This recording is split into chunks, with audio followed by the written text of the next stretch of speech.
Now we're going to look at the percent composition of compounds. Percent is parts per 100, so 1% is 1 per 100. 5%, 5 per 100. 50%, 50 per 100. The percent composition is the mass percent of each element in a compound. And the total mass percent will be 100%. And you get plus or minus about 0.5% for rounding errors, because things don't always round perfectly. There's two ways to determine this. We can first either know the compound's formula, or we can be given experimental data. So, calculate the percent composition of potassium sulfide. When they give you the formula, the easiest way to do this is pretend you have 1 mole of the compound. So if I have 1 mole of potassium sulfide, I find the molar mass, and it's 110.3 grams per mole. So if I had 1 mole, I'd have 110.3 grams. And then to find the percent composition of each element, we just take the contribution from that element divided by the total mass times 100%. So for potassium, we had 2 times 39.10. That gives us 78.2 grams. So if I had 1 mole of potassium sulfide, of that 110.3 grams, 78.2 grams would be from potassium. Divided by the total times 100%, 70.90% of the mass comes from potassium. If I had 1 mole of potassium sulfide, I would have 32.07 grams coming from the sulfur out of the total 110.3 grams times 100%. It is 29.10% sulfur. So 70.90% potassium, 29.10% sulfur. And again, the sum of the percentages must equal 100%, and you get plus or minus 0.5% for rounding. Calculate the percent composition of oxygen and hydrogen peroxide. Again, because they're just giving you a formula, pretend you have 1 mole. And then we find the molar mass of our 1 mole. We add up 2 hydrogens and 2 oxygens to get 34.02 grams. And then we take the contribution of each element divided by the total times 100%. So in this case, for oxygen, of the 34.02 grams, 32 grams would have come from oxygen. Divided by the total times 100%, 94.07% of the mass comes from oxygen. To get percents, we times it by 100, because remember, 1/2 of a pi is 50% of a pi. So when you're converting between fractions and percents, you times it by 100%. Because 1/2 of a pi, 1/2 is 0.5.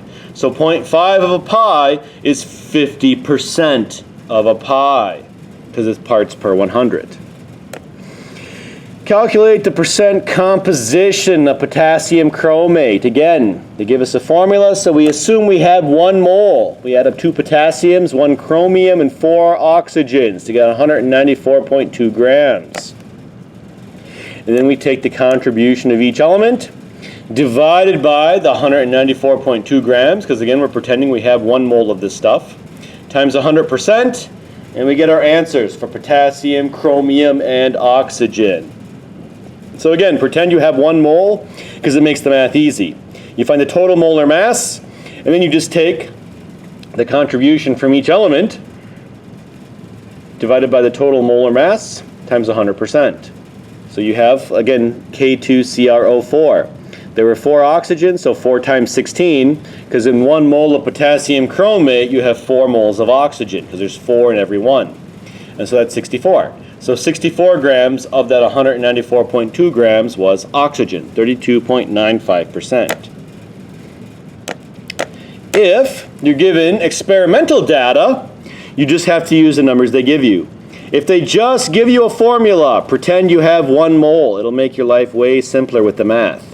When they actually give you data, you have to use it. So here, 1.63 grams of zinc reacts with 0.4 grams of oxygen.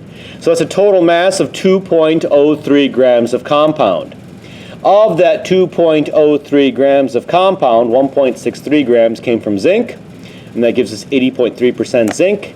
And 0.4 grams came from oxygen, giving us 20% of oxygen. And again, you get to be within 0.5% of 100%, because like rounding sometimes happens this way.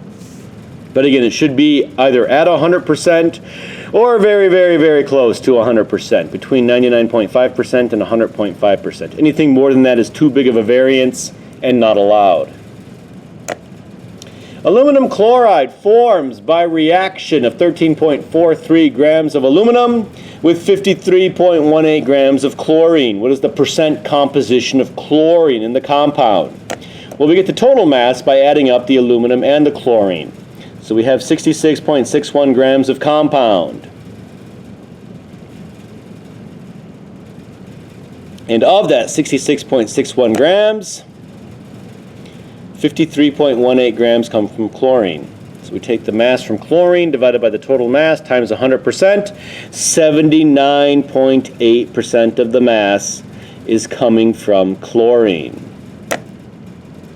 All right, the last two concepts in this chapter, empirical formula and molecular formula.